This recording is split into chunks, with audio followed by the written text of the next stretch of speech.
started. Thank you all for coming on such a cold and windy day. My name's Corinne. Dr. Franco Montalto couldn't be here today, so you're stuck with me today. I apologize. So this is, if it's your first time here, this is a monthly seminar called the Green Infrastructure, Climate and City Seminar. It's run through CC Run, which stands for Consortium for Climate Risk in the Urban Northeast. We're a NOAA-funded RISA team. We do some work here at Drexel, and we have some folks from Columbia University, which is the hub for a lot of the CC Run activities. So this is a monthly seminar. We have this seminar at Drexel. It's the first Wednesday of every month at 4 p.m. in this building.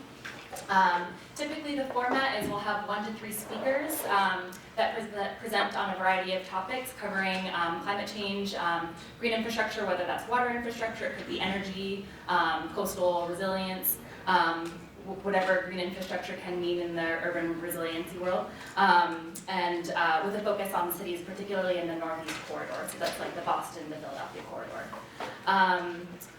We have speakers sometimes that join us remotely or that join us in person. Today we have a combo of both. We have an in-person and a remote speaker. And all of our presentations are webcast live, so in addition to those of us in the room, we have an audience that are watching online. And for those that are watching online, you can submit questions during the presentation. I'll read them out at the end. You can just put any questions you have in the chat window. So all these presentations we record and we archive on our website on ccrun.org. So you can see all of our presentations going back to when we started this in 2014.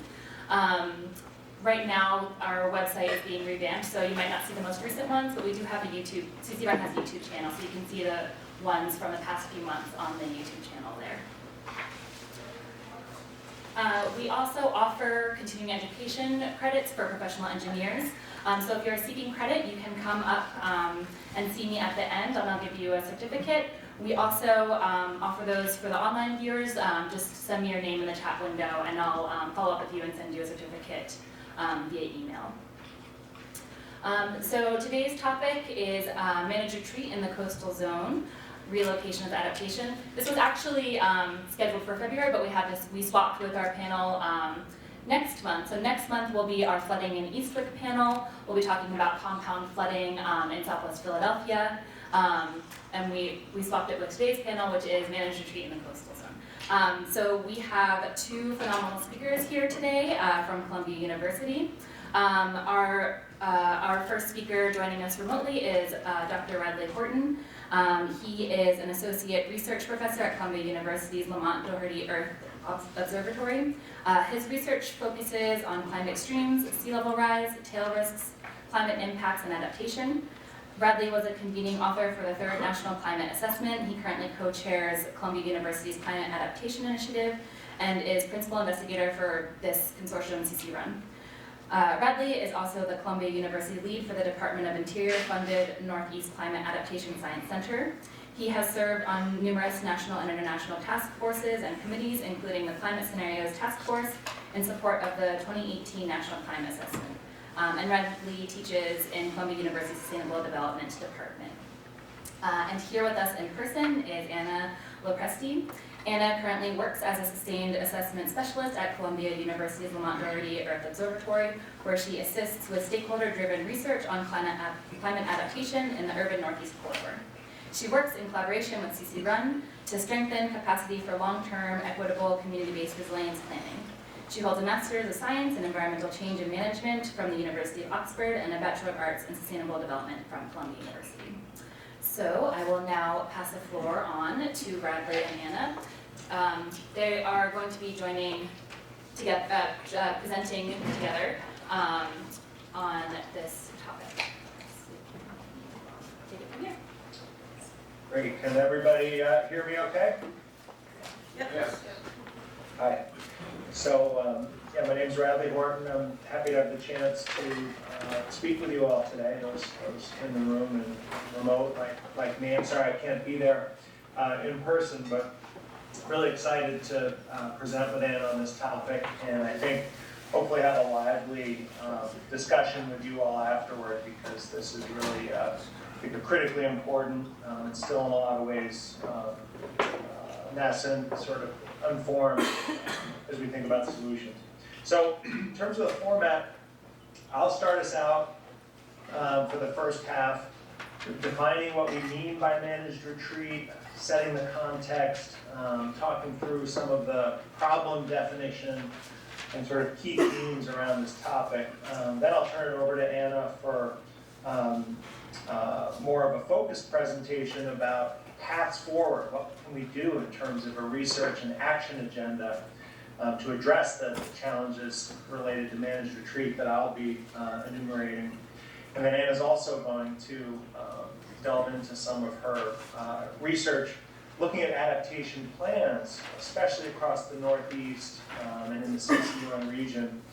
And for the purposes of this presentation today, telling us a little bit about to what extent some of the municipalities, for example, are or are not beginning to engage in this conversation around managed retreat. So what do we mean by managed retreat? It sort of has the sound of a bit of a euphemism, as we'll see in this discussion. Retreat from vulnerable areas, something that a lot of people don't want to talk about, as a sort of feeling of failure and giving up. Managed is maybe a euphemism in the sense that it gives the impression that there's a lot of pre-planning, integration across society. But as we'll see, to the extent the retreat is happening at all, in many but not all instances, you might be more inclined to call it sort of chaotic, post-event, not coordinated. So those are some of the things that we'll be talking about today. But yes, just sort of to help set the stage here, clearly a growing number of people are experiencing vulnerability to extreme weather events, and the impacts are growing. We do see some examples emerging of creativity across societies in addressing these climate issues, whether by reducing greenhouse gas emissions. You could look, for example, at what we're seeing in terms of how quickly the cost of renewable energy is dropping. That's something that ultimately will help reduce the amount of sea level rise that we see, for example, in some of these other climate hazards. We're also seeing creativity in thinking about adaptation. But unfortunately, this sort of human element to date hasn't risen to the challenge, given the extent of the challenges that we're really going to face going forward. We're seeing failures to address climate issues in a way that is fair and just to all. And we're seeing failures of leadership across scales. If you look at things like the National Flood Insurance Program, which consistently, year after year, is reinstituted and really failing to address the fact that we're in a non-stationary climate. We're seeing shifting risks with sea level every year, a little different than the past. And our policies, some of which were poorly designed to begin with, are not able to keep up with this non-stationary world of climate change. So this slide here is showing the resettlement of the first American climate refugees. This is the headline from this New York Times article. Indeed, a $48 million grant was instituted in 2016. And this community has started to move away from the Îles de Chartres. This is obviously an area where sea level rise is extreme, major exposure in coastal Louisiana to hurricanes and tropical cyclones, as well as heavy rain, as we've seen in recent years. And the land actually is sinking, sort of separate from the sea level rise in this region as well. If we go to the next slide, we can see a different example. This is coastal Alaska here. Some communities in Alaska have been trying to retreat literally for decades, and from an autonomous approach, trying to move away from vulnerable areas. If we look across Alaska, sometimes it's a story of melting permafrost affecting buildings. Sometimes it's loss of Arctic sea ice along coastlines that ice used to serve as a buffer to prevent storms from piling water on shore, but with the loss of that Arctic sea ice combined with regular sea level rise, more and more of these communities are vulnerable. Some, despite their efforts, have not been able to sort of overcome federal barriers to enable them to get funding to move. Others in recent years have begun to make some progress. So anywhere we look along the US and international coastlines, we're starting to see more and more communities grappling with these issues and indeed being in sort of various stages of advance and thinking about these issues. Go to the next slide, please. Okay. Yeah, so it's not just in the U.S. Some people may have seen that the Indonesian capital of Jakarta, one of the mega cities, depending how you define it, 15 million or more people now, is talking very seriously about relocating, what they call transmigrasi in Bahasa Indonesian, to Borneo, and moving the capital a distance of probably something on the order of 1,500 miles or so, 1,000 miles. And I'm sure there's a lot of factors involved in decisions like that, some of them political, but a big part of it is the fact that Jakarta is sinking rapidly, partly due to sea level rise, partly due to development and groundwater extraction along this delta region, which literally causes the ground to sink. There have been headlines just within the last month, last few weeks. It's the heart of the monsoon season in Western Indonesia right now. And as the ground sinks, when that heavy rain falls, it's not able to make its way to the coast. As a lot of you engineers know, as the sea levels rise, there's additional sort of back pressure, causing the rain that falls to cause more extreme flooding even than it did in the past, as does all the impervious surfaces that have been built.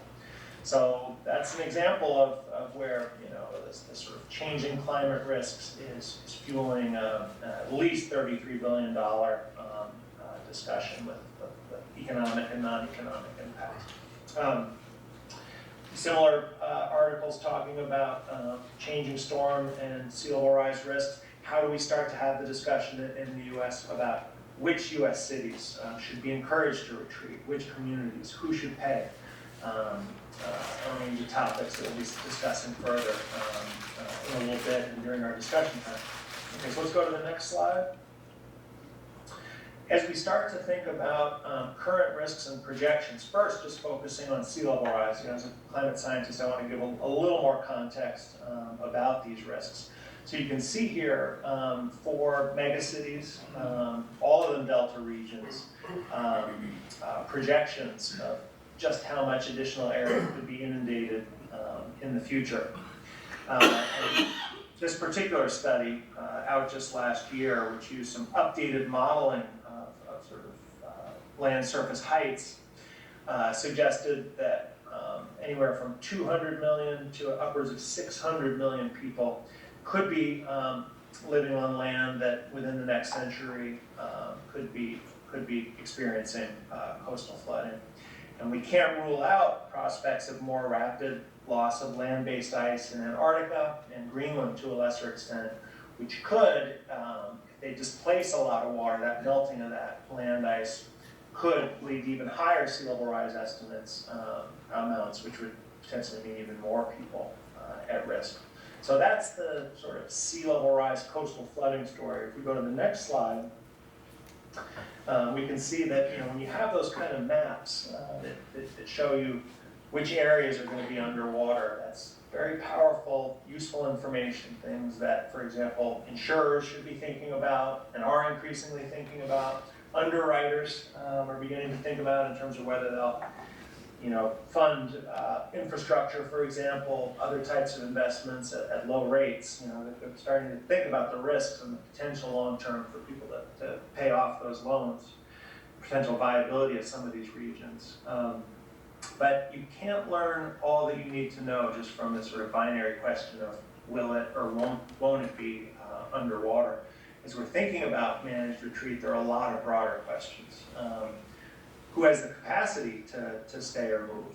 Access to funding, access to support networks in other regions, for example. Flexibility in terms of their jobs, just to give a few examples. That health that would enable them to move. What trade-offs exist with other possible adaptation strategies? Are some communities going to be more able, for whatever reason, to build seawalls or even large storm surge barriers and give them, at least for a while, maybe a viable option? who has the political power, who's making the decisions about whether retreat will happen and for whom. Do people get to decide themselves? Who has the funding? Does the funding tend to flow after disasters? How much better would it be if there could be funding for some of these decisions and actions before a disaster hit, when costs are lower and you don't have this risk of loss of life during an extreme event? And then what about the basic question of sort of what do people want? Should each individual get to decide for themselves? So you see how quickly a lot of political, social, cultural questions of history are arguably more important, certainly more nuanced than the questions of changing climate risk in some of these areas. There's a lot more we need than just climate information. So going to the next slide, we're back to climate information in a way. Just to quickly note that Ann and I are framing this presentation today around coastal issues primarily, but this is not just a coastal issue. You can see here in the U.S. Buyout programs related to river flooding across the U.S.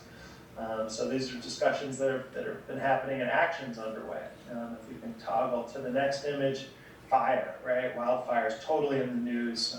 Thinking about what's happening in Australia, that's a potential game changer for risk perception with potentially long-term economic and policy impacts, even in areas that may not have experienced those fires, as people start to ask, what's really possible?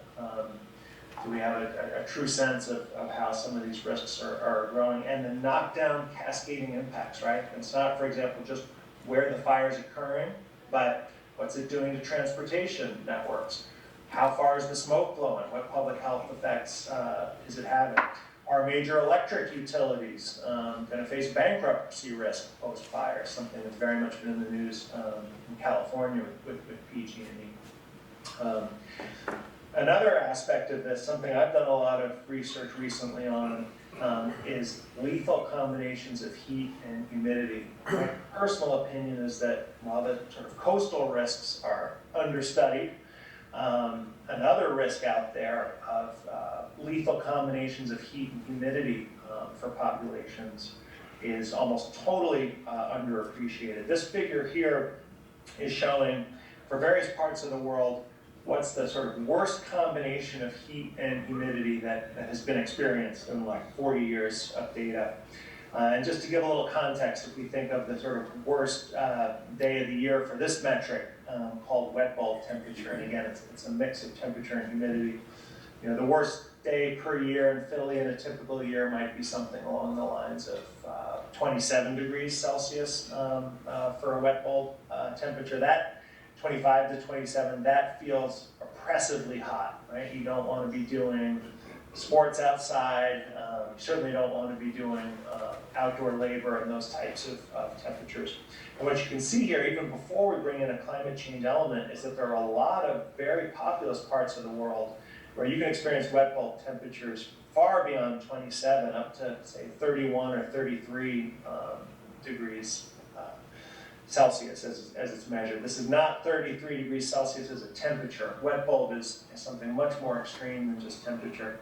In fact, as wet bulb temperatures approach that red zone, which you see in the Persian Gulf and highly populous parts of South Asia, really basically nobody is able to survive outdoors, even if they're sitting in the shade, even if they're in perfect health with an endless supply of water, and again, sort of not doing anything. You just can't sweat efficiently enough to not overheat. So there are a lot of ways that this conversation is going to be playing out this century, and climate change obviously makes this risk worse.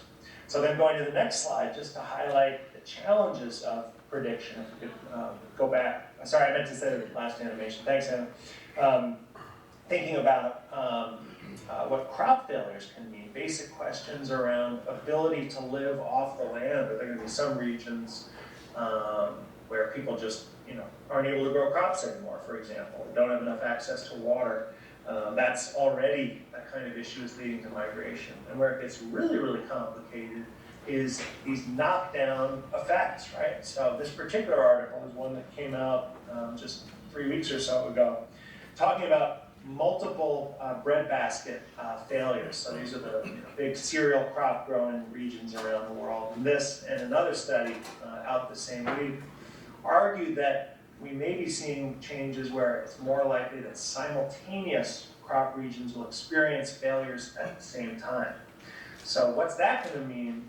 Not necessarily in some of those regions, but for areas where there's already high vulnerability. Think about parts of sub-Saharan Africa. Think about parts of the Middle East where people really are relying on in some cases, imports of these basic cereal crops. If crops start to fail more often, if prices start to go up, suddenly it may not be viable anymore. We may see more conflict in these regions.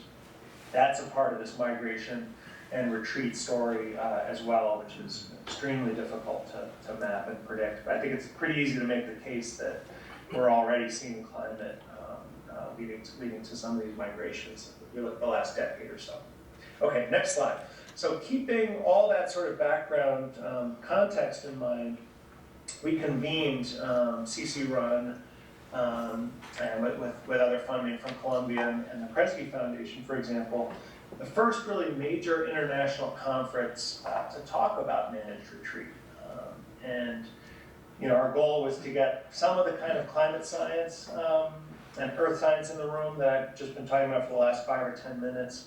But quickly, we realized that this was an issue that really all of society needs to be engaged around. We were thrilled, really, to see that there was huge demand to attend this conference, and we got, in a lot of ways, a real diversity of voices in the room. We had municipal planners, we had folks from the financial sector, we had artists, local communities, all really coming together to look at all the challenges.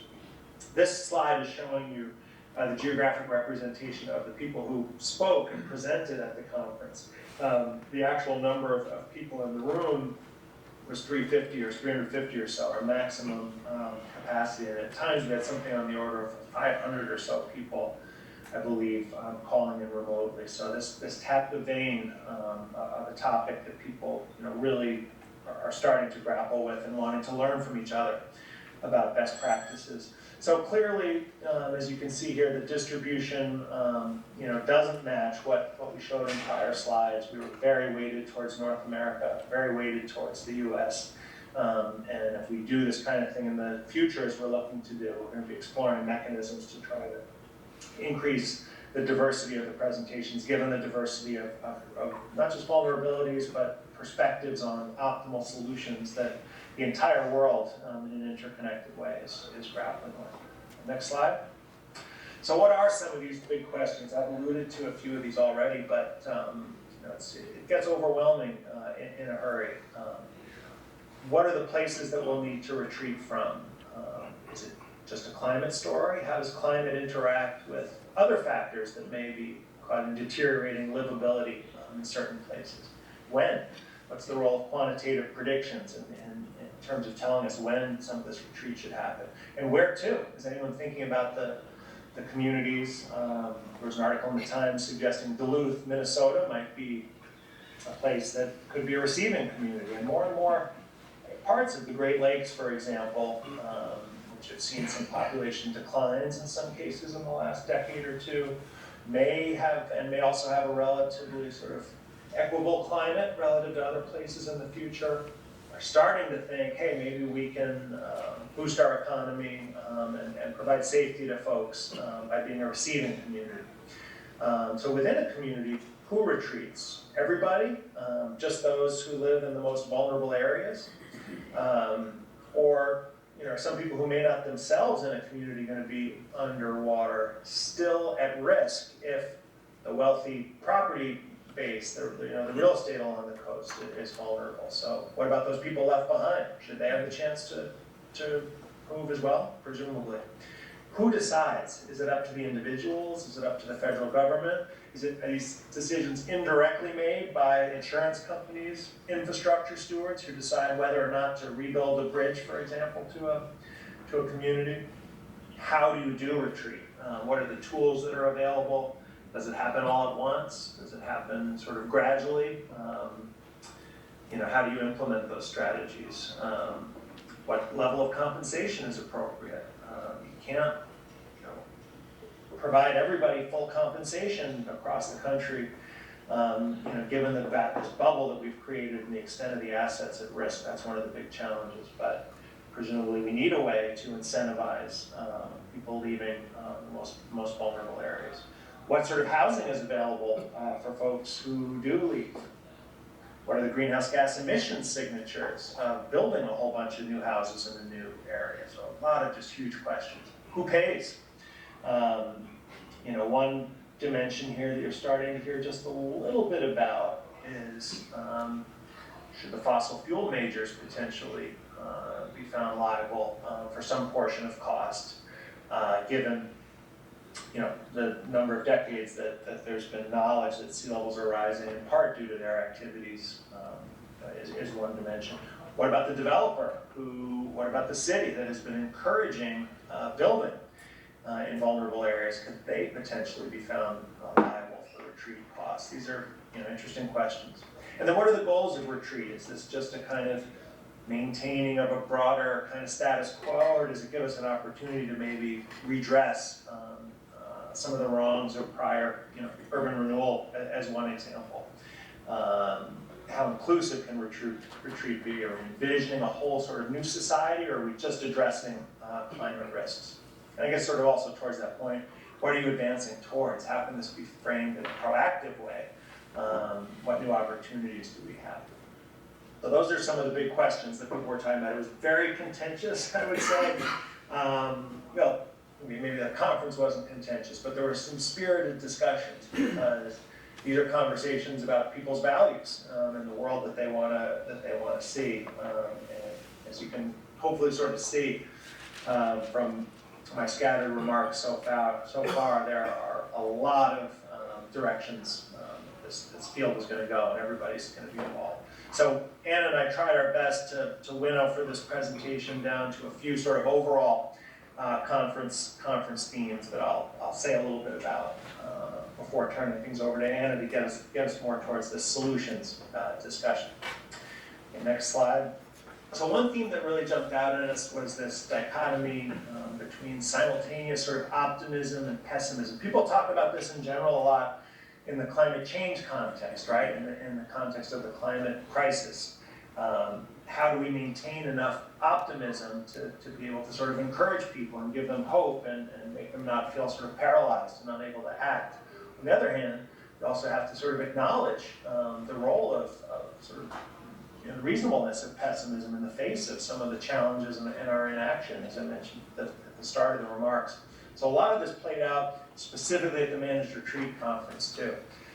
So you have the optimism, for example, of former mayor of New York, but you could pick just about anywhere post-Sandy, sort of mentioning this thing I talked about of like, we won't give in, we won't retreat, we won't abandon our waterfront. We must protect, not retreat. Kind of optimism in the face of risk. What was really interesting, a sort of personal observation, things I heard others say at the conference, was the emotional aspect of this conference for attendees who had maybe been working on their own, some of them in silos. This conference was a kind of affirmation that there is a community of practice forming, that others are also starting to say, hey, we got to have these conversations. It's not going to work everywhere just to do in situ adaptation, to try to sort of stay in place. It's going to be too expensive to stay in some places, and the risks of loss of life are just going to be too huge. So while it's pessimistic and scary in a lot of ways, the optimistic framing is we can get assets out of harm's way, get people out of harm's way, and that there is this sort of broad community starting to work together on innovative solutions. So next slide. So a little more of this aspect of learning from history, which was sort of critically important too, I would say. Managed retreat is not a new topic, although it is certainly burgeoning in terms of importance and people talking about it. But we can see a lot of prior examples in history of communities being forced to move, sometimes due to environmental reasons or other reasons. And there's a lot of important lessons we need to learn about how things were done wrongly in the past and how there continues to be a legacy of mistrust and even just sort of an expectation that sort of existing power dynamics, if not addressed, can lead to the most vulnerable people, often those who've contributed the least to the climate change problem, suffering the most. So redlining is an obvious example in our cities. Inequitable outcomes and racial discrimination. When we look at who, for example, has received buyouts, it's a bit of a mixed picture. This particular study from NPR found that white communities were often more likely to receive buyouts. And then if we can think further back, for example, to the Shinnecock Indian Nation and their history as so much of our Native Americans around the U.S. Being forced to move, something that's very much on minds as we think towards the future and how to do this in an equitable way, how to not repeat the mistakes of the past and maybe learn from things that did work in some cases. Next slide. So another aspect of learning from history and this notion, this isn't really a new topic. This is an example of an op-ed I found from 1974 talking about the history of flooding on the Susquehanna River, right? After Agnes in 1972, 100,000 Valley residents were driven from their home. That number staggered me. And this wasn't the first flood in that area, as a lot of you folks in the room and on the phone no doubt know. But most of these flood victims, these are repetitive lost homes in some cases, returned to the floodplain because there weren't really any other viable options. People are drawn, they want to stay in their home, they want to stay in their community, and if the federal government isn't offering viable choices, it's not just the federal government, it's other aspects too. There may not really be that many choices. So this isn't a new topic. We've been grappling with these issues for a while. Next slide. Okay, so another major theme from the conference was this notion of this dichotomy, the struggle between top-down and bottom-up approaches to beginning to think about these issues, frame the narrative of what the problem is, and begin to respond to it. Just to sort of try to distill that, I think all the conference attendees just about recognized this enormous scope of this problem. Trillions of assets at risk, hundreds of millions of people across the globe. Clearly, to begin to address this kind of issue, we need to engage some of these really powerful levers and mechanisms in society. Federal government, insurance programs, the private sector, communication, and media campaigns. But by the same token, and finding out ways to replicate individual projects that lead to buyouts and retreat that people found it to be done in a good way. But by the same token, it was really clear that individual communities want to decide for themselves. They don't want to be told that there's a formula for who should retreat, how they should retreat. Every community is different.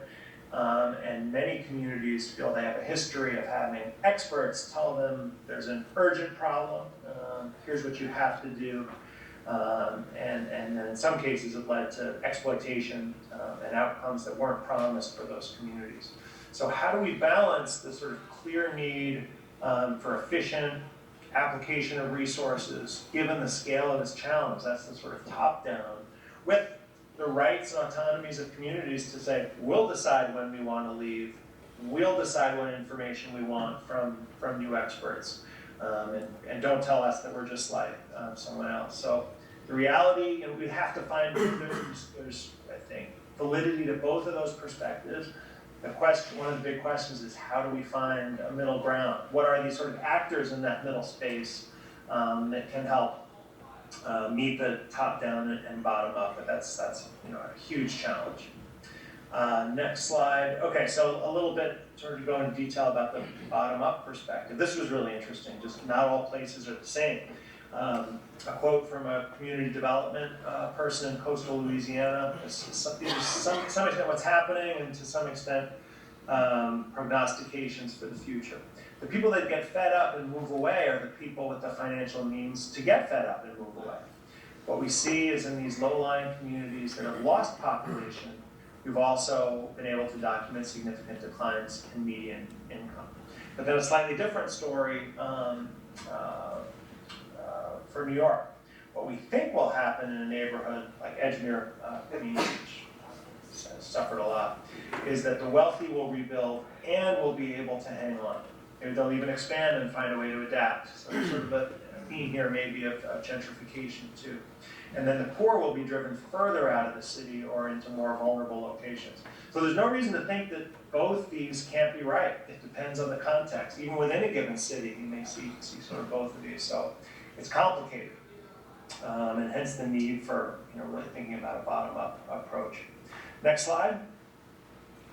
All right, so getting into this conversation about shifting incentives.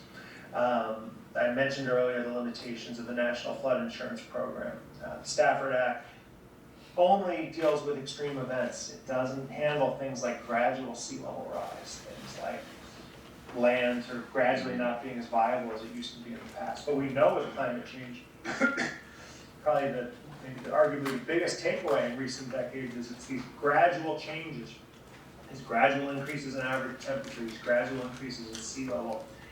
It's those gradual average changes that lead to the big changes in the frequency of extremes. You get more coastal flooding in large part just because the sea level is rising higher. You get more heat waves as average temperatures creep up. The vegetation dries out more, you get fires more as average temperatures rise.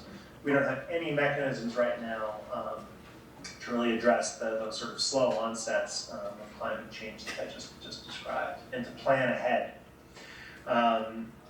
The incentives are all crossed up in a lot of ways. It's easy to fault a developer. It's easy to fault a city for some of these decisions. But if given a certain perspective and given what investors may demand of a company, the way our policies are set up can still seem rational given those incentives, given the fact that insurance is subsidized to keep building. So it's going to take some visionary people to decide to do the irrational, if you will, sort of turning that around. But more broadly, until we really find a way to change some of these incentives, we're not probably going to get more rational behavior.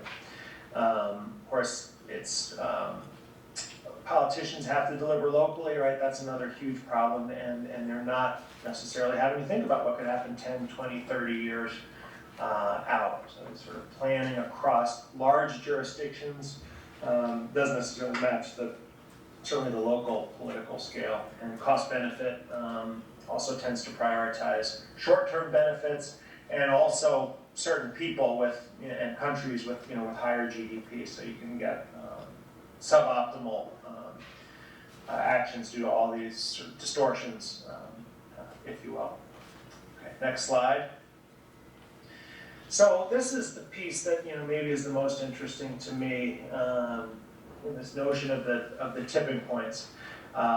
Climate tipping point, sort of the most obvious example, right? This is the idea that if we push the system far enough by increasing our greenhouse gas concentrations, if temperatures rise enough, we could start to see these emerging processes in the climate system that our models aren't able to predict. Think about accelerating sea level rise, as we see what you see in this image on the left. This is called calving of these really tall, these are probably hundreds of feet tall, this edge of this ice sheet here. Once you start to undermine these sea ice edges, you can get changes in the actual dynamics, the motion of the ice, far beyond what you get just from the direct effect of the water or air temperature touching the ice and melting it. Are there these sort of runaway feedback processes in the climate system? But more interestingly, on the social side, thinking back to vulnerabilities we've seen, for example, post-Sandy, even in some areas where power wasn't out, where you were able to get gasoline, behavior changed in a way where there was a kind of panic mentality. So for social animals, how are we going to respond to these risks? It's really, really hard to know. You can imagine different scenarios. You can imagine maybe there will be a sudden kind of shift in risk perception. Maybe it comes from a Moody's, for example, changing their underwriting. Maybe it's a major bank saying they're not going to invest anymore in some of these vulnerable areas. What at first is just sort of a whisper, if the media starts to pick it up especially, you can imagine it could become kind of a stampede out of some of these most vulnerable areas. In some instances, at least for those who are able to move. And what does that mean for property values in those regions? It could get disorderly in a hurry, and nobody really has a plan, I think, for how to address some of these issues. And it certainly would be cascading impacts across the whole country and the world. But by the same token, we can frame this as a positive too, because we are a social species, and if our major organizations, institutions are failing us, maybe it'll be people who ultimately start to sort of tip this behavior. Maybe it'll be communities discussing with each other the risks, leading to that sort of perception shift that we need. So there's a lot of non-linear dimensions to all this that just make it that much more complicated and hard to predict. Next slide. Okay, so with that, I've sort of put a whole litany of thoughts out there that have been in my head and others sort of post-conference. We're trying to kind of distill these into common themes, but I hope I've sort of made the case that this issue of managed retreat touches just about everybody and is like totally underappreciated risk in our society, and I think something that we need much more research and also action, with decision makers around, and to sort of give us a little taste of what we think some of those actions could be, and some of the most sort of fertile areas for future action. I'll turn it over to Anna now, and we'll take questions at the end. Thanks, Radley. Can everyone hear me? Yes. Great. So with that context that's just been laid, I'm going to go through, as Radley said, some of the recommendations that came out of the conference. Some of these recommendations are things that have already been put into action by different communities. Some of them are more aspirational, more transformational, and things that we need to think about moving forward. So first, I think it's really important to ask the question, what type of retreat do we want? This is a framework for thinking about 4 different general categories of retreat. On one axis, you have whether residents want to move or don't want to move. And then on the other axis, you have whether broader society benefits from relocation, aka will someone fund it, or whether only the residents of that community will benefit from relocation, which typically means that it will not get funded. This first category, greater good, looks a lot like eminent domain and forced relocations. Is it a quick question now? Well, it's a question about this slide. Sure. By residences, that's fairly monolithic. Sure. In any given community, some residents may wish to move and some residents may not. That's what we just heard from Radley. So what are you talking about on that axis? What does that mean? So that would be a spectrum where on the one end you would have entire community buy-in for a move, and on the other you would have absolute resistance to a move. Somewhere in the middle is where most communities are going to fall, where some residents are going to want to and others aren't. These four kind of quadrants are generalizations about whether there is a general sense of support for retreat or not. So different strategies will fall anywhere within these 4 quadrants. But typically what happens is that in this greater good category where residents have not specified that they want to move, but there's some benefit to society if they move, typically some higher level of government will enact a relocation that tends to be forced relocation or eminent domain. So a lot of examples of retreat have looked like that in the past, and those are the types of retreat that we don't want to replicate in the future. Another general category is self-reliance. This is where residents do typically want to move, but because they are the only people who will benefit from that move, it's very difficult to get funding.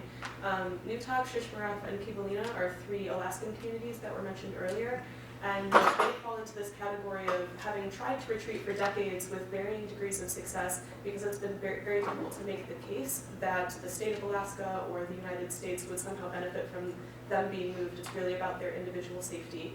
And this category typically doesn't lead to retreat, which is the problem. So what we're looking for are examples of mutual agreement where residents are supportive of a move and they're able to find funding and general broader society benefits from that move. We don't have a lot of examples of what that looks like. Post-disaster voluntary relocations like buyouts are about as close as you can get, and as you've heard from Radley, there are definitely some problems with the way that those have been structured. So we need to think about what else would fall into this category. One example would be pre-disaster voluntary relocations, which is a very complicated idea, even though it's a very simple change. But the idea is that when communities are relocated after a disaster, there's typically funding that's released from federal funding through FEMA or through the Stafford Act that isn't available prior to an extreme event. In communities where there is general support for relocation, you could have examples of communities relocating prior to an event. This would separate the buyout program from the disaster recovery program and from disaster recovery funding. The problem there is that you would then need a novel funding stream to replace that post-disaster funding that typically allows for buyout programs. So there are a couple different examples of novel funding streams. One is that you could enact a payment for historic loss and damage. As Radley mentioned, there are a lot of communities that are located in vulnerable areas, not of their own volition, but because of historic decisions like redlining or like the Trail of Tears, where communities are now at risk and are again the ones that may have to be relocated. So payment for historic loss and damage could help fund some of those moves, either back to traditional territory or to other safer locations that were identified. Another is to shift away from cost-benefit analysis as the primary way to identify either who should move or what should be moved and when. Many of the factors that impact managed retreat are non-monetary, cultural heritage, lives lost, for example. There are things that we've tried to monetize but are not always well captured in a cost-benefit, and moving towards other types of valuation, including multi-criteria analysis, might make that process more holistic when we think about what communities should or could or may be able to retreat. Which ties into the idea of cultural heritage preservation, which there is a lot of funding for, which could be a totally separate stream from disaster risk reduction as a means to think about managed retreat. Another option for facilitating managed retreat is to think about policy frameworks. One type of policy framework are free movement agreements. You can think of the EU or CARICOM, which is a free movement agreement in the Caribbean. And what free movement agreements do is lower the bar in a lot of different ways for facilitating migration within a region or across regions for different purposes. It could mean having different standards for work visas within a region so that there's more flexible movement. It could mean that after a disaster there could be temporary relocation from one region to another.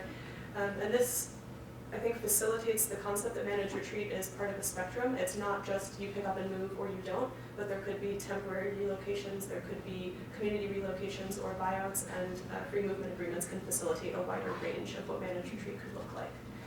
Another strategy is public acquisition of land, which can take a lot of different forms. Conservation easements are one, where land is bought by an entity and then restrictions are put on what can be developed on that land.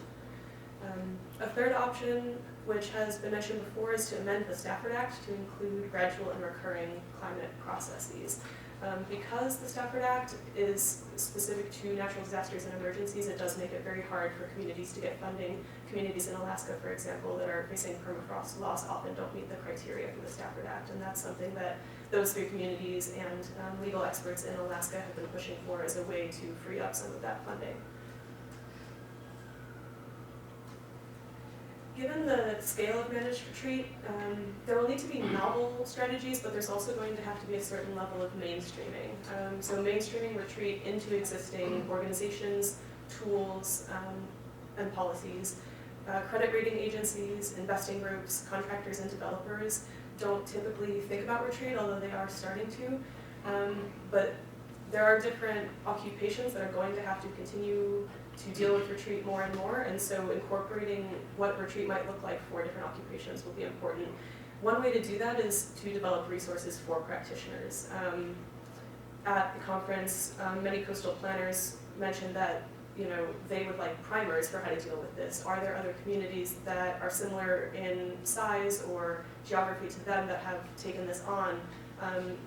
Primers for best practices. Another is curriculum for educators. Retreat is a part of many different disciplines, but is not a discipline on its own. So how do we educate the next generation of resilience practitioners with information about retreat? Another important part is that managed retreat is not new, but as an academic concept, it is fairly new, but there are other communities of practice that have been in existence for way longer, and managed retreat does not have to reinvent the wheel.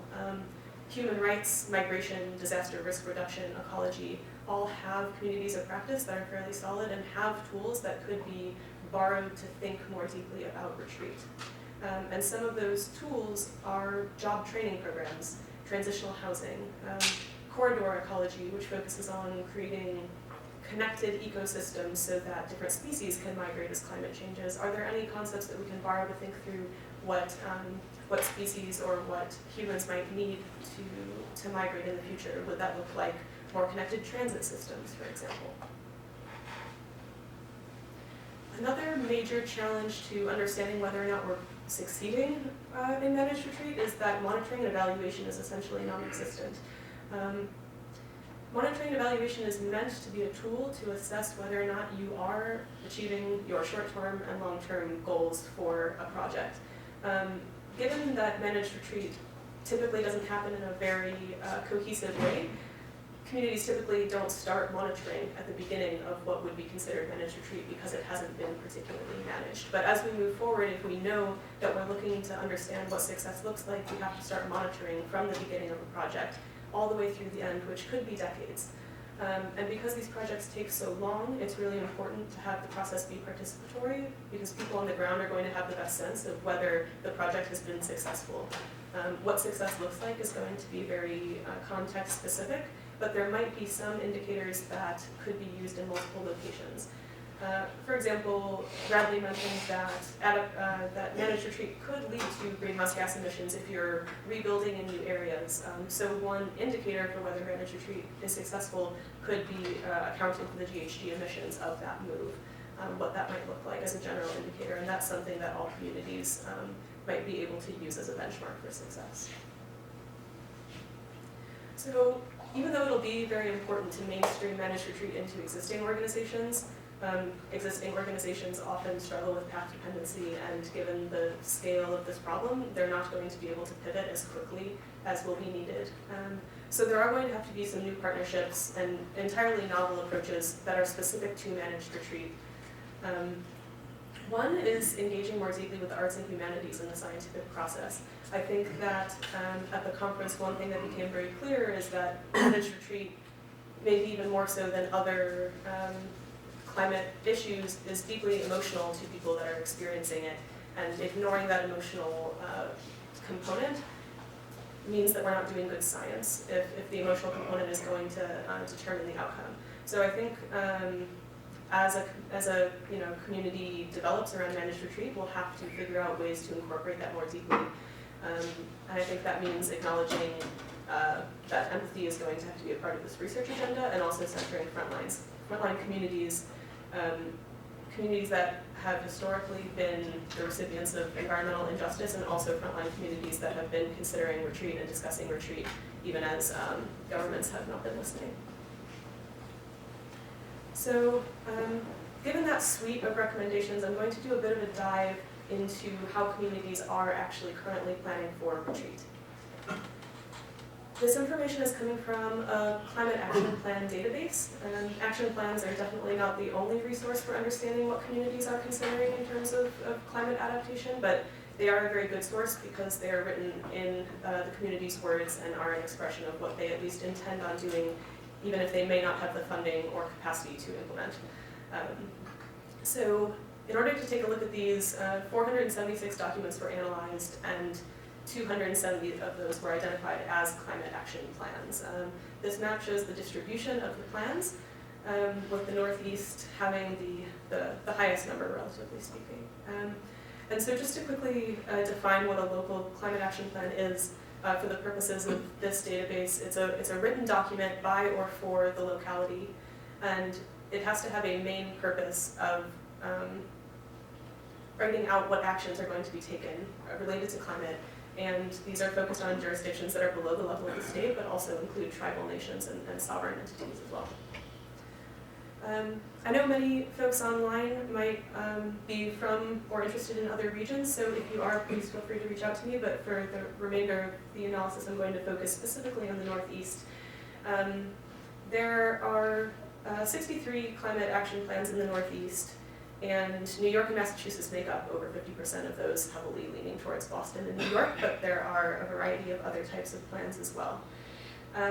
Within this suite of plans, the majority are urban plans, so 39 are plans for a city, 2 are tribal, 2 are at the watershed level, and then there's a range of other types of plans from the neighborhood level to the county level, and even some that are produced by a specific agency or department, like Con Ed, for example.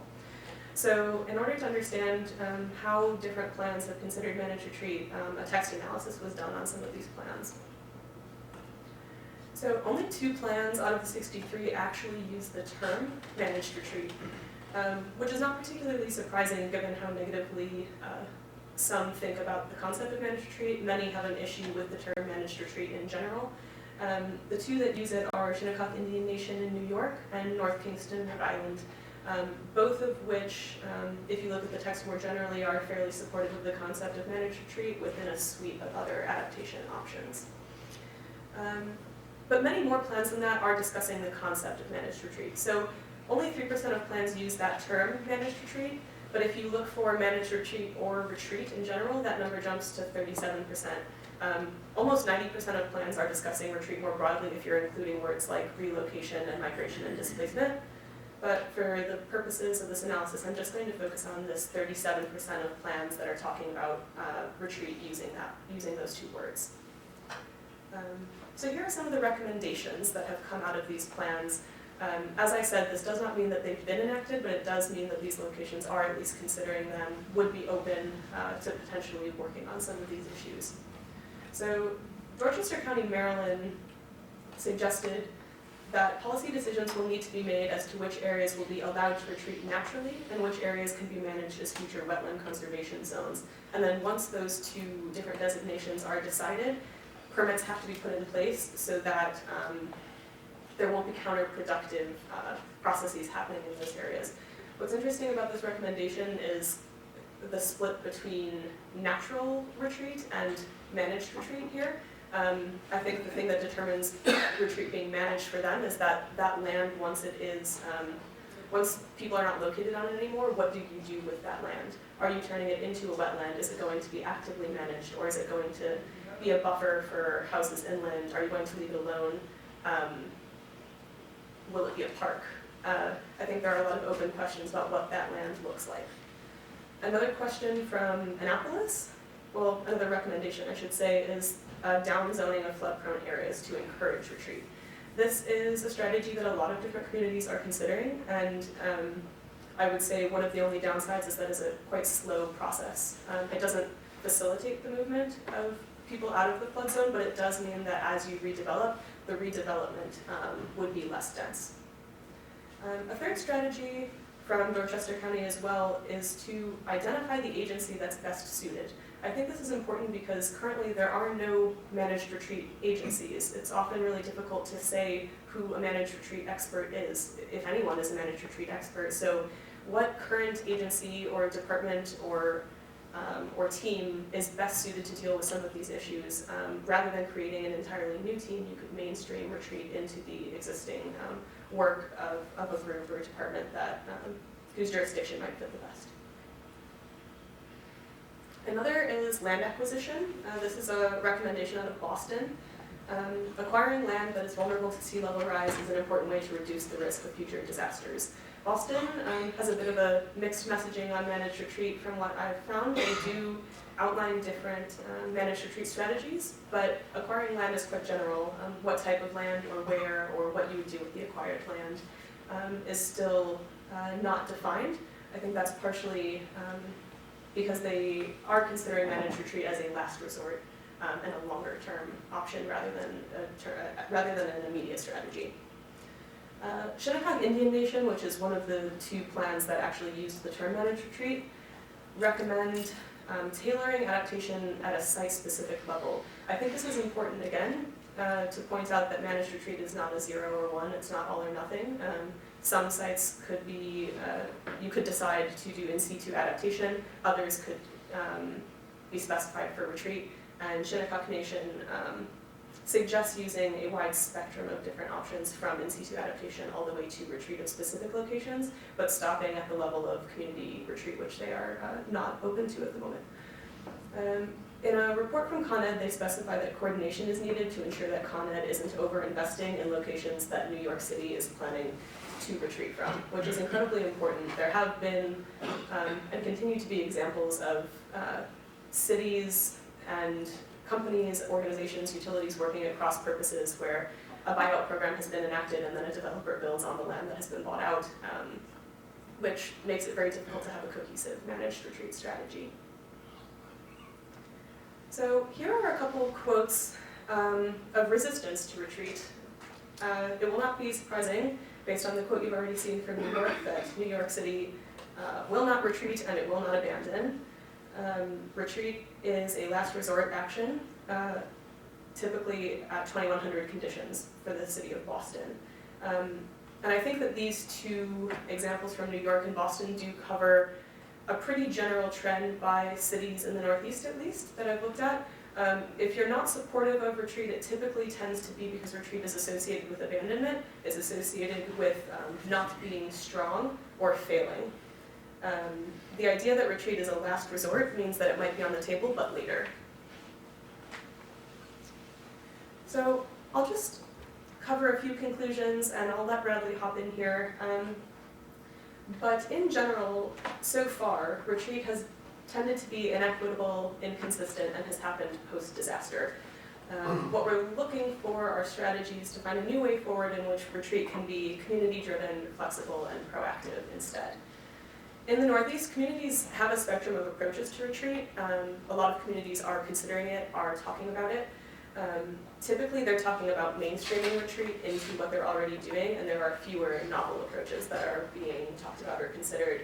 And a lot of communities continue to send mixed messages and don't advertise that they might be considering retreat. As an example, despite the quotes you see here about New York City never retreating, they also did implement multiple buyout programs in the wake of Sandy, which is considered a retreat strategy. So I think the city doesn't necessarily want to advertise retreat, and that's where a lot of communities are sitting right now, where some pieces of retreat may be on the table, but the idea of talking about it openly or being supportive of retreat as a concept doesn't necessarily align with the policies that are being put in place.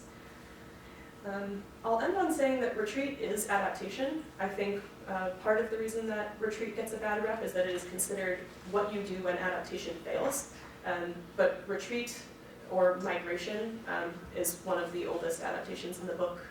Humans and other species have been migrating for thousands of years for all kinds of different reasons, and it is a way to adapt. And if we consider, I think retreat maybe has a negative connotation also because we don't think about what we're advancing towards when we talk about retreat.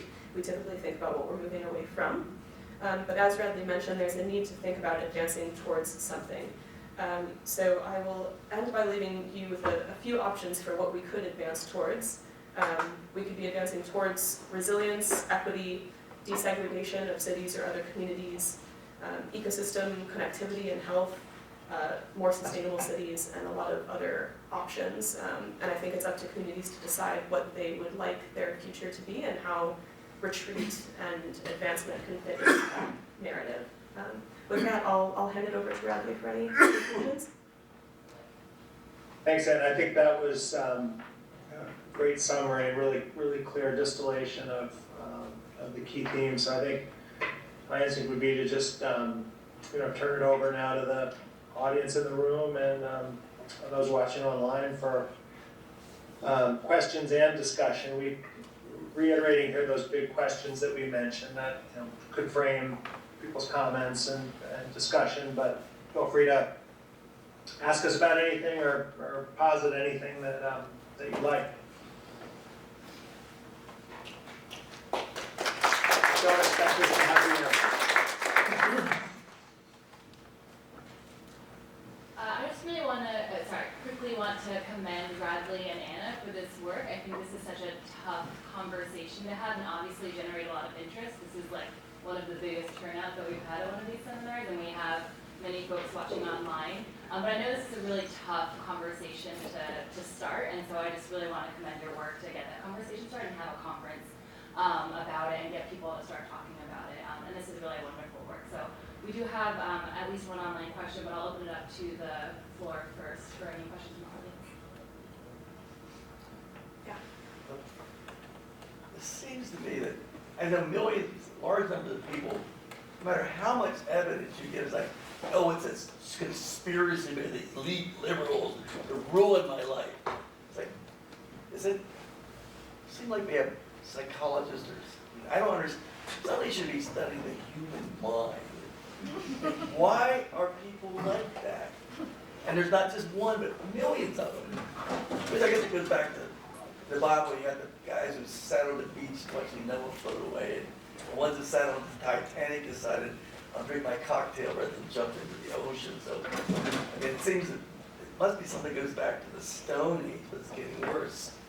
With media presenting, trying to convince you that even those guys that have education, that work in the years, they're working with some secret group who wants to ruin your life and take away your car and your house. So, anybody, someone give me like a giant army of psychiatrists and trying to figure out why are people like that? I mean, you can't get people to agree to do anything if they are convinced against all evidence that no matter how much evidence you give them, it's really a trick. Take away their car and their house or something.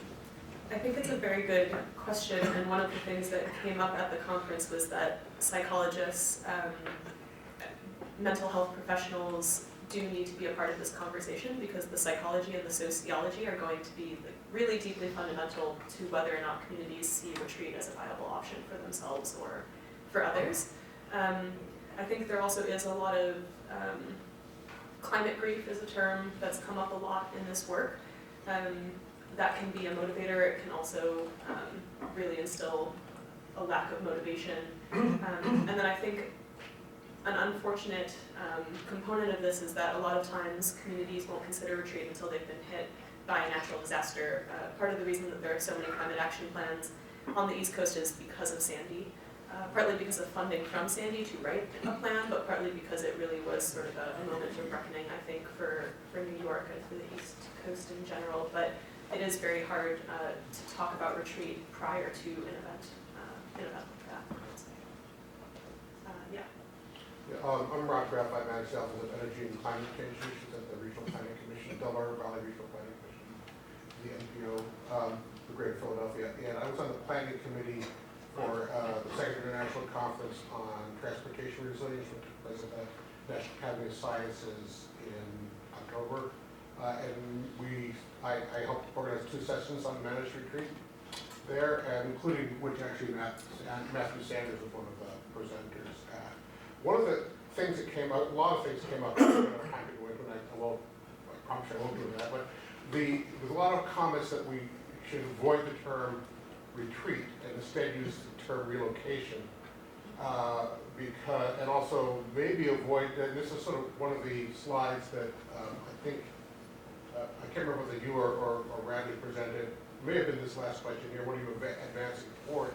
Turning the perspective from a managed retreat sounds very big government, pushing you out of the way, not drawing you towards anything, very negative in its connotation.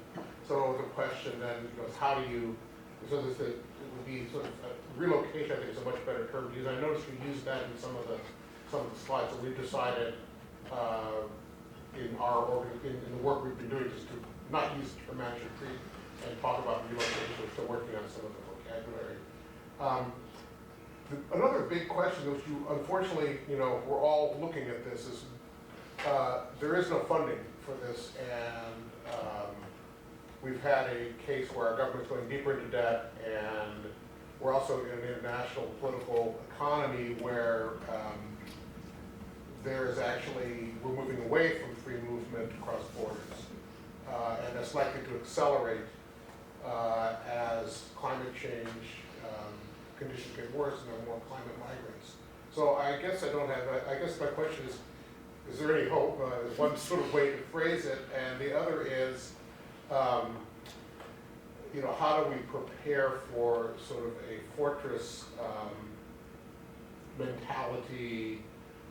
And this is not an academic. Part of it is that we're in this world where there's all these sort of, you know, I would include myself in this sort of, people are used to solving problems. And this may be a problem that we can't solve, and it causes this psychological dissonance within the climate change research community. And I just wonder if you could, I don't know, I guess that wasn't really a question. I was trying to turn it into one. But. Sure. Radley, can you hear the questions from the audience? I can, yeah. Okay, do you want to comment on that first? Sure, yeah, absolutely. I was kind of furiously capturing notes because I thought a lot of what you said was really, really interesting there, Bob. So, I mean, yeah, I think, you know, I think it really does look intractable in a lot of ways, but maybe as a response to sort of both of the last two comments, what I would sort of push back on a little bit is, it sounds breezy, but the idea of these sort of social tipping points, like, could we actually be closer than we think to a risk perception shift where suddenly people pretty quickly start to get it? And they'll still be the agents of disinformation. We'll still have the challenges of our, you know, ancient brains that sort of only want to think about what's right in front of us, you know, in time and space, and that don't want to think about pessimistic things, don't want to be told what to do by outside forces. But I do think that there could be, and I don't know what the tip might be. Is it youth movements? Is it a big failure of an insurance program? Is it community members getting together and saying, hey, you got to agree to this buyout because we want to buy out? It's hard to say when that happens, but my instinct is that at some point an even more powerful force is going to emerge that leads to sort of rapid increases in risk perception in a lot of these areas. And then the question becomes, can we deal with that? You know, it's sort of like everybody's suddenly sort of accepts that the risk is there, but like, how do we manage that in a way that it doesn't, that sort of disorderly unwinding doesn't overwhelm, but can sort of be a force towards more strategic investments, rather than just a force for sort of chaos, fear-mongering, and I remember exactly how you put it, Bob, just sort of apathy or just paralysis. Was there a question in the front? I was just going to address his thing. There's a big movement by, this whole climate change thing threatens the free market. And the free market is the one that's pushing through all these think tanks and so forth to fight and resist climate change. You know, that's a big part of it. That's all. Yeah. Yeah, well, you know, for all of this, and my name is Ray Scheinfeld, I work for the city. One of the things that I think is important is being able to figure out where the real risk area is. And what we advocate is trying to do some more modeling, hydrologic and hydraulic studies, H&H studies are really critical because you don't know what's going on. The problem is that when you do these studies, the database line, you know, what model you're using and where you are setting your database doesn't show, you know, it is not current in a lot of places, and it automatically causes a problem because you underestimate the ultimate problem that's going to happen potentially, depending on where you are. And you know, if you had some real data in an area and you provided it to an insurance company who would no longer insure a particular area, that would be something that would be an incentive to push this whole thing forward. And there was a guy named Warren Pilkey, who was a geologist, actually was an engineer down at Duke, and he advocated not building on barrier islands in the 70s. And, except for places like Atlantic City where people would go and visit that. And he was ahead of his time on there, and that was before the climate change, push came. But it was really very important for him to look at that. Ocracoke Island, all through, the area of Cape Hatteras, he advocated, don't put anything out here. Where that went away, I don't know. But the H&H studies are, a really important thing, and the right model, and making sure you have the right design for that model to be able to show what is going to be a big problem is a real critical thing for trying to figure out what we're going to do. If I may, I was involved at Temple University as a PI or co-PI on a number of watershed studies, and the city helped to fund our work. I had to argue back in 2002 with FEMA to be allowed to use the upper bound of the 90% confidence interval from Atlas 14, which is based on data only through 1999. That is still the official federal database that we're supposed to use. And for the very first of our studies, the Pennypack, where we produced new firms that were adopted by FEMA and which were called arguably the most accurate in the country at the time, I was allowed to use the upper bound of the confidence interval for the design storm. At the time, that was 8 3/4 inches for the 1% storm in the Pennypack. At the end of 2015, I went back and downloaded daily precip figures going back not to 99, but all the way back to 1959 so that I overlapped with TP40. And guess what? The design storm at the end of 2015, and it should be higher now, was 10.5 inches. Okay? And we are still constrained by the federal government to use those false figures. So how do you plan for anything when the federal government is complicit in this global lie? I'm sure Radley's going to have a few comments about this. I'll give my 2 cents first. I think that data is going to be, and is, a huge component of this challenge. It is certainly not the only challenge for many of the reasons that we've talked about, but data and data access are huge. I think that there's a lot of concern from communities. In places where there is data, there's concern about who has access to that data. A lot of times it is not residents, but insurance companies or private industry does tend to be able to purchase data, and I think communities do have concerns about what that data is being used for, data that they don't have access to. So one component is access to data that is available, and then there's a huge second component about a need for improved data. As one of the studies that Radley presented at the very beginning showed, as of a month or 2 ago, the estimates tripled for how many people are going to be in the flood zone, and that is entirely due to 2 factors that the model changed. One is elevation of land and population in the floodplain that we didn't have accurate data for globally. So our information is increasing, our data is improving. The more the data improves, I think the more it is becoming clear that we are at the higher end of these estimates, and how we plan for that.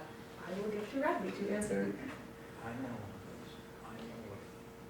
Yeah, I don't know if I have that much more to add, but I think the absence of leadership and sort of the need for imagination, which and sort of creativity in a way, which is part of what took from the gentleman from Temple's comments. It's not enough just to plan for the most likely scenario from any model. We're talking about the potentially catastrophic outcomes, for the things that can't fail, you know, we need the ability to consider those tail risks, which, yeah, in a lot of cases are turning out to be very plausible rather than what we might have called worst case scenarios just a decade or two ago. So, yeah, when you don't have the federal leadership, it impacts the ability of people to understand the risks that they're exposed to. It also sends a subtle signal that, you know, people can sort of drag their heels and they won't be expected to sort of be up to date on the risks, to have to disclose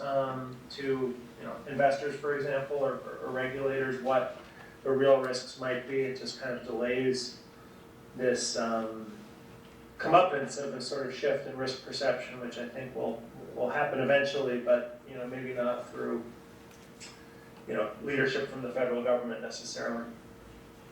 And that just means that when the tip happens, it'll be probably faster and more violent, more disruptive the longer we delay it. I'll go to Corin for online questions. Yeah, sorry, I'm just gonna throw a couple online questions in. So we have one question: at what point does managed retreat become inevitable? Should rezoning of flood-prone areas to limit new construction be a priority? And kind of related, we have another question that asks, any thoughts about how, when, and where to blend the conversations about retreat and coastal habitat adaptation? Sorry, don't you repeat those? Can you repeat the second one for me, please? Yeah, sorry. Any thoughts about how, when, or where, and where to blend the conversations about retreat and coastal habitat adaptation? Sure, both good questions. On the inevitability question, I think that inevitability is not a word necessarily to use, partly just because there are so many factors at play in determining when a community will or will not move, or why a community will or will not move. I guess when they're underwater would be too late, and but that's really the only line in the sand I can think of that has a concrete point. Communities are going to have to make those decisions. Some may make them sooner than others. Some may have funding sooner than others. I think that having access to information is going to be a huge component in the decision-making process, but it's certainly not going to be the only deciding factor. I think when communities are considering whether to retreat or not, it will have a lot to do with other communities that they know or perceive themselves to be similar to, communities that they feel as though they have a similar experience or history to. So I think that, as Radley mentioned, there might be some social tipping points, but I don't think that I can think of a concrete way to say that retreat would be inevitable for any particular community. In terms of blending with coastal habitat, that's a really interesting question. It's something that I'm interested in as well. I think that ecosystem-based adaptation and habitat conservation are going to dovetail very well with managed retreat if done in a particular way, but I think it gets to this question of land acquisition and what do you do with land once it's been bought out or once retreat happens. A lot of that land could be wetland, a lot of it could be shoreline. It really depends on what the ecosystem is going to be, but I think that natural resource managers are going to be an important part of the conversation. And part of what is going to make it more or less feasible for habitat restoration is whether or not places that are bought out consistently or connected, rather. If there are remaining houses here and there, it makes it much harder to have a restored ecosystem fully functioning. So habitat restoration, I think, is most likely in places where there's either full community relocation or a corridor of relocation that could then be restored to a corridor ecosystem. Any ladies have a question? In the back? Hi, my name is Melissa. Thank you so much for your presentation. I have a more specific question. If you could say a few more words about the Climate Action Plan database, how it came to be, how it's maintained. Just would love to hear more. Sure. It's very much new and a work in progress. The basic idea is that climate action plans are a great source for understanding what a community is or is not considering. As I mentioned, whether or not they're implementing is quite a different question, and a lot of research is happening on how far along communities are in implementing their research, but the purpose of this database is mostly to be able to conduct text analysis within the plans that is a little bit deeper than just searching for a word. So for example, in terms of managed retreat, some of the questions that we're considering are which communities are supportive of managed retreat versus not supportive of managed retreat. You would need more than just that term. You would need to look at the context of those words. I think it also is helpful in getting an understanding of the distribution of who is talking about climate and how they talk about climate. Some regions are not going to use terms like climate change in their plans, and it doesn't make it not a plan. Some communities have recovery plans, resilience plans, others have green city plans. The idea was to collate as much of that information as possible, essentially to be able to compare across communities what actions are being taken. It's a work in progress, it's not publicly available, but all of the plans that are in the database are publicly available from other sources, intentionally, so that none of that information would be hard to find. So if anyone has any questions about that, please feel free to talk to me about it. Yeah. I just have a question about the legal ramifications of using managed retreat in a plan, and I was especially struck by the 2% of, or 2 plans actually mention the words managed retreat, whereas 90% mention some sort of idea relating to that. And I wondered if you had explored that legal ramifications of using that phrase, and municipalities getting sued for improper takings, and if you've found any examples of people who managed to overcome that legal hurdle.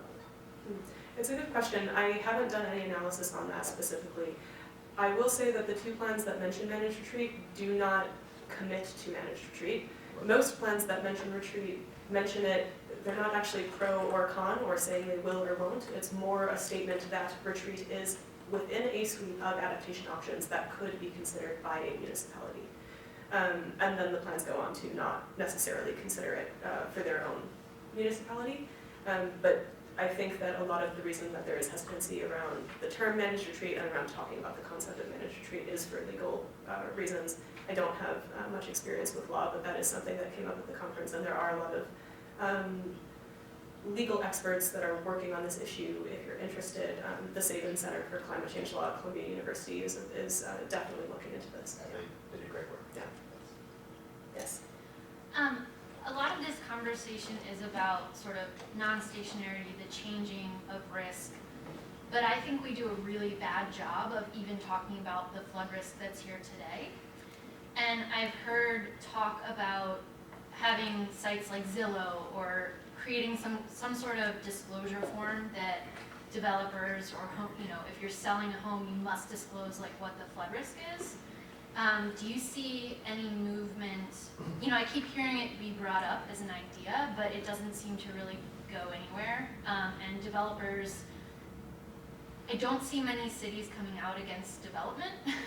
I think that's a really hard thing when you have these short, cycles of political people. So I guess I'm wondering, if you see any headway with that in any communities or anybody, trying to approach it in a creative way.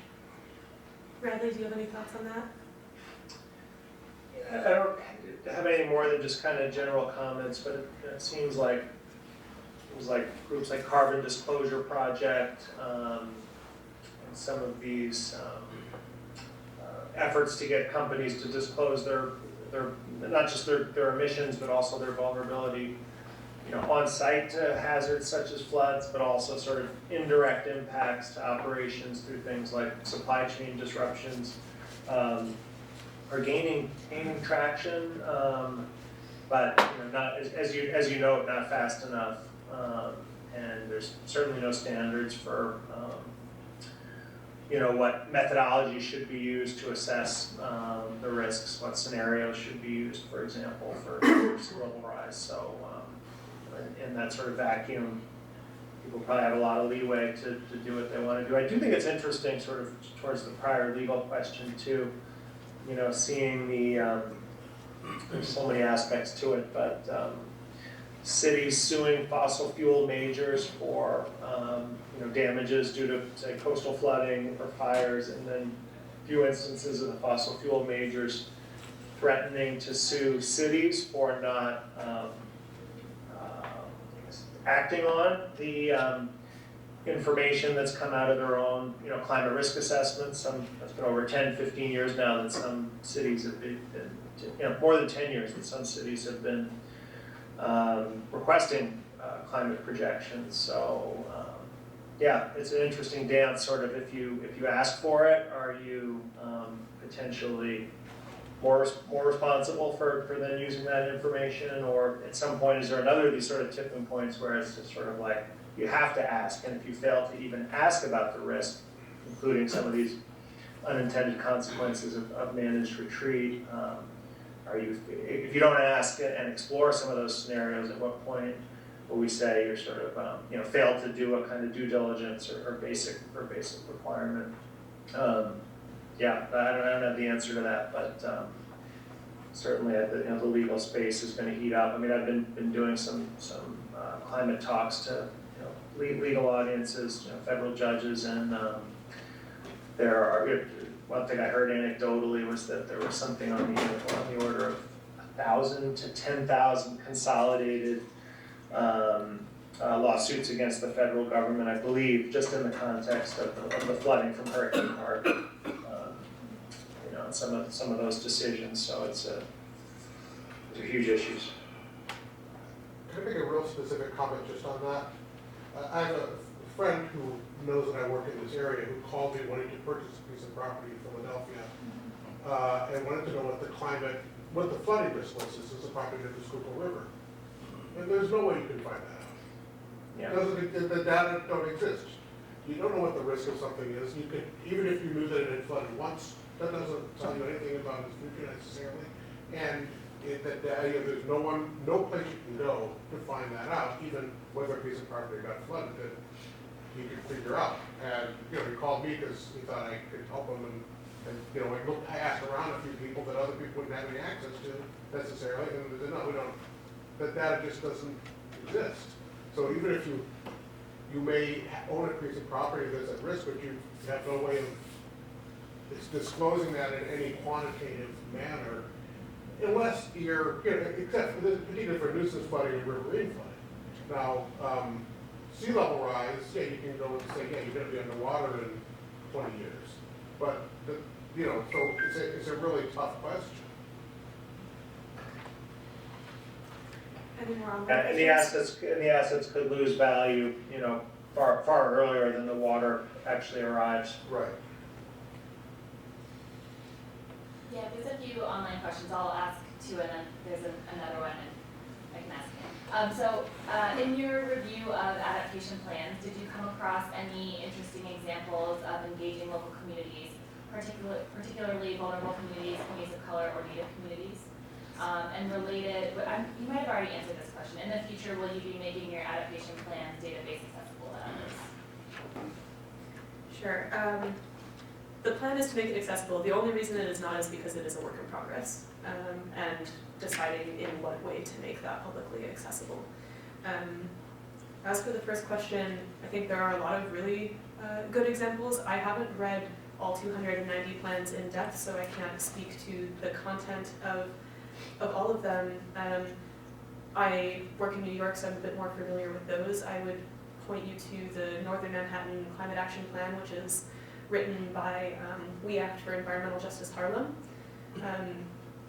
They have written a Northern Manhattan specific climate plan that focuses on environmental justice and centering frontline communities. I think that a lot of tribal action plans have similarities, and my understanding is that some of them have worked in conjunction in their climate planning. For example, Shinnecock Indian Nation has mentioned St. Regis Climate Action Plan. St. Regis is on the border of New York and Canada. So I think that tribal nations do collaborate to a certain extent. I think that collaborating on climate action plans is something that all localities could take a cue from.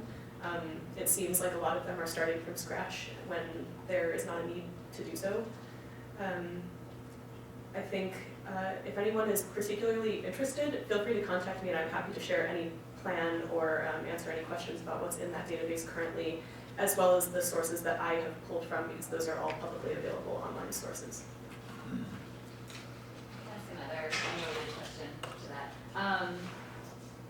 you seen or heard of examples of places that consider or have stood up transfer of development rights TDR or transfer of development density TDD as a way to capture value and guide relocation? I have seen plans that mention it as a concept, and I don't know that any of them have done it yet, would be the short answer. It's something that is worth looking into in more detail. I think that involves a bit more work to follow up on the climate action plans to see what has been done in those specific localities that have mentioned it.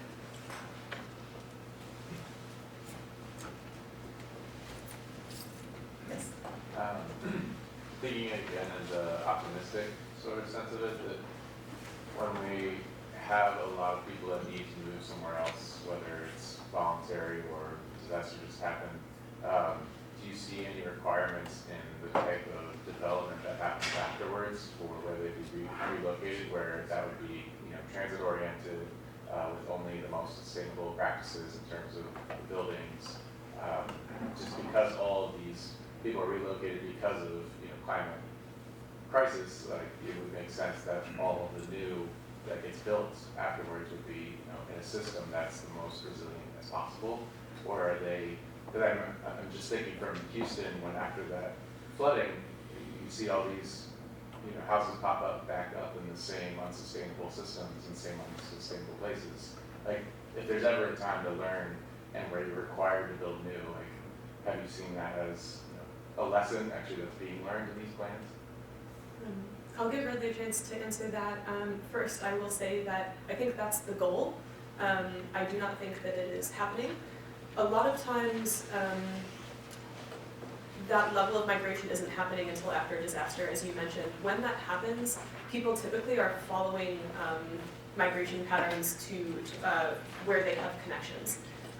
While places like Duluth or other places in the Great Lakes are starting to consider the opportunity of potentially advertising or labeling themselves as a receiving community, most receiving communities they're not labeling themselves that way. One example of how little this is happening is after Katrina, many people from New Orleans migrated to Houston, then were hit by another hurricane and potentially migrated back to New Orleans. So people are going to move where they have family, where they have connections, where they have a perceived community. I think that if receiving locations put in the work to build housing, to build transit, to make themselves accessible, potentially that could influence where people migrate, but it's really hard to do that proactively before you know that people will come. I don't know, Radley, if you have any additional thoughts. Yeah, no, those were great points. I mean, I think some of the things you'd look for would be, is there existing infrastructure, maybe even existing homes in some places that can be, sort of partially in receiving communities. Probably the answer is generally no, right? Things deteriorate really quickly, with disuse when population declines. But certainly if you're having to build anew, that in itself almost guarantees an initial really large carbon footprint, although certainly I think we need to learn more about just how big that footprint is bound to be anytime you're building something new. And then, but then certainly huge.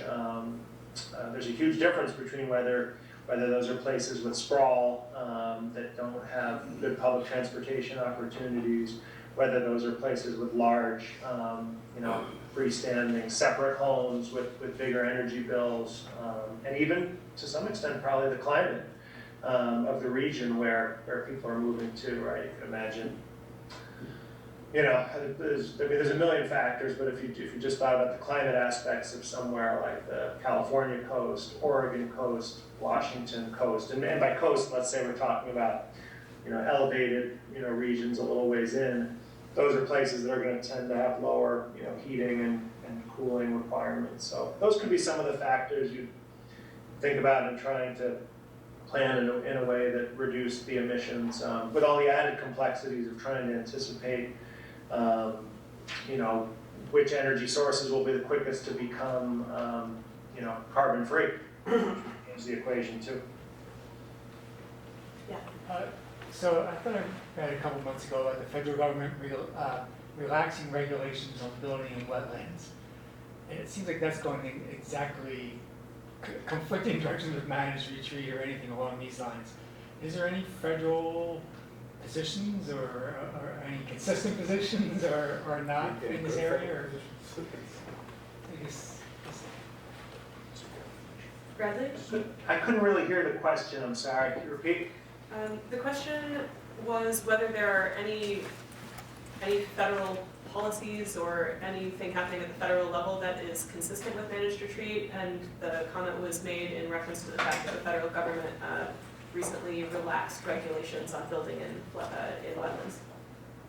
Yeah, no, I should preface by saying that's not my area of expertise, but certainly my impression is that things are moving more in the opposite direction, as you say, towards more building, and I haven't seen anything to that effect.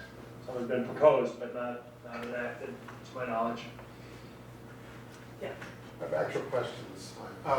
So this is Rob Graff again. I was at at the managed retreat session that I was running at this conference. There was someone from the California Highway Department talking about a very specific, obvious need to move a road. I think it was very northern California near Arcata, move a road inland, a relatively small amount, without having to move any housing at all, because it was a relatively rural area, but they needed to do some taking of private land and maybe even build across some public land. And under the laws of the state of California for making such decisions, it was going to take them, if everything worked perfectly, until I think 2035 before this road could be done, because there's an 8-year public comment period, there's all the NEPA regulations, there's all of this. So there were some comments made on, this sort of goes back to your question about relaxing some of these regulations. I've been interested if you know whether you have looked at to what extent regulations related to NEPA and other sort of public participation in decision-making may work against relocation planning. Any thoughts on that? It's a good question. Yeah, this doesn't really answer your question, so I apologize, but my initial thought is that participation does make the process slower. It also might be the only thing that makes the process viable in terms of retreat in general. Retreat that has tried to bypass that process for the purpose of expediency tends to get so much backlash later that it all falls apart anyway. With something like moving a road, I don't have specific advice, but there are some legal cases that are good precedents in terms of taking and what the county or what the city has an obligation to provide. For example, if a road is continuously washed out and it is providing sole access to only one home, and the community or the government would really like to buy out that home, but it's a voluntary program and the homeowners don't want to be bought out, for how long is the county responsible for replacing that road? There are some court cases that are starting to establish precedents to answer those types of questions, but that's about as much as I can speak to. And also, that's all state law too, it's Yeah. different state by state. In some cases, that is the Constitution. Yeah. Anything to add, Radley? No. Well, I think unless there's any other questions, we can wrap up there. I want to again thank Radley and Anna for a terrific presentation and discussion. Our next session will be February 5th on flooding in Eastwick, so I encourage you all to tune in either online or in person. And if you are seeking continuing education credits, you can come see me. Thank you very much. Thank you.